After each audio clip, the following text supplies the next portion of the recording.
अस्सलाम वालेकुम व्यूवर्स, कैसे हैं आप सब। उम्मीद करता हूँ सब खैरियत से होंगे। व्यूवर्स, कुछ दोस्तों ने व्हाट्सएप पर और मैसेजेस के ज़रिए पूछा है कि डॉक्टर साहब, पाकिस्तान में और एशिया में काफ़ी ज़्यादा गर्मी की एक लहर सी आई हुई है जिससे लू लगना, या इंग्लिश में हम इसको कह सकते हैं कि सन स्ट्रोक हो जाना, ये हो जाता है। और इमरजेंसी में फिर वो होम्योपैथिक की अद्वियात कौन सी हैं कि अगर वो इमरजेंसी की सूरत में दे दी जाए तो पेशेंट ठीक हो जाता है।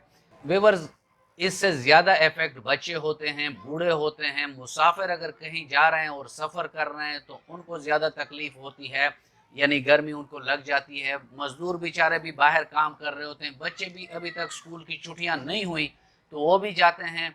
तो अगर अलामात ऐसी हों कि चेहरा और आंखें सुर्ख हों, सर दर्द हो रहा हो, टेम्परेचर बड़ा हाई जा रहा हो, मरीज की आंखें एक जगह टिक जाएं, उसके अलावा उसकी जो जुबान है वो सफ़ेद सी हो जाए, सांस लेने में दिक्कत महसूस करे, तो ऐसे में फ़ौरन होम्योपैथिक के मैं आपको 3 बेहतरीन अद्वियात भी बताऊंगा और एक दवाई मैं आपको प्रिवेंशन के लिए यानी बचाव के लिए भी बताऊंगा।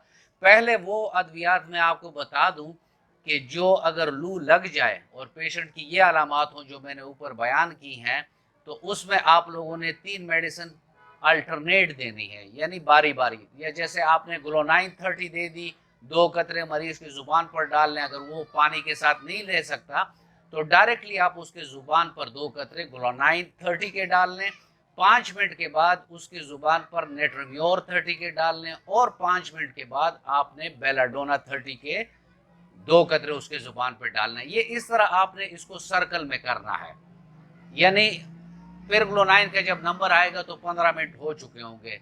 फिर जैसे नेट्रम्योर का टाइम होगा तो 15 मिनट हो चुके हैं। इसे 1 घंटे में आप रिपीट करते जाएं ताकि मरीज स्टेबल हो जाए। जैसे ही वो स्टेबल हो जाए तो फिर उसको शरबत या ऐसे नींबू वाला शरबत आप दे दें और उसको हाइड्रेट करना शुरू कर दें ताकि उसको पानी मिले, उसका जिस्म की दर्जा हरारत उसे ठंडे कमरे में रखें ताकि उसके जिस्म का दर्जा हरारत अपने लेवल पर आ जाए। और जैसे मैंने कहा आपको कि बचाव की एक दवाई भी मैं आपको बताऊंगा। बचाव के लिए जो भी बंदा घर से बाहर जाए तो वो जेलसेमियम 200 2 कतरे जुबान पर सुबह डाला करे तब बाहर जाया करे। इंशाल्लाह रहमान बहुत हद तक वो इस मुसीबत से बच जाएगा। और साथ में सर को ढांप के रखे, धूप में ज़्यादा टाइम ना गुजारे, अगर मजबूरी है तो सर को ढांप लिया करे ताकि वो इससे महफूज रहे, और साथ में पानी का ज़्यादा इस्तेमाल किया करें। व्यूवर्स, ये था आज का टॉपिक और उम्मीद करता हूँ कि आपको अच्छा लगा होगा। अगर आपको अच्छा लगा है तो वीडियो को लाइक कर दें और फ्रेंड एंड फैमिली मेम्बर से शेयर कर दें ताकि गर्मी की इस लहर से सब बच सकें। मिलते हैं किसी ऐसी ही अच्छी वीडियो में, तब तक के लिए इजाज़त। अल्लाह हाफिज़।